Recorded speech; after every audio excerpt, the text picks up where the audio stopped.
Alright guys, we have a 2017 Honda Civic. Customer's remote stopped working completely. So we're going to get this thing opened and program a new key for her.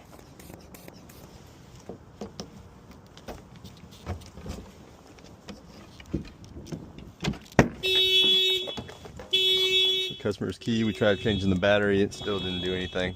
So we're going to make a new key. And we're going to cut the door key as well.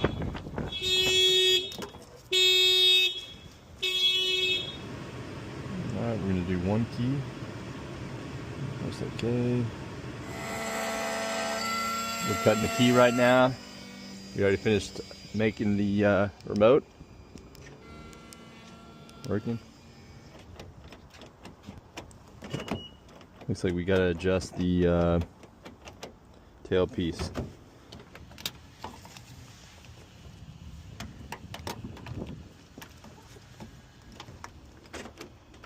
There we go.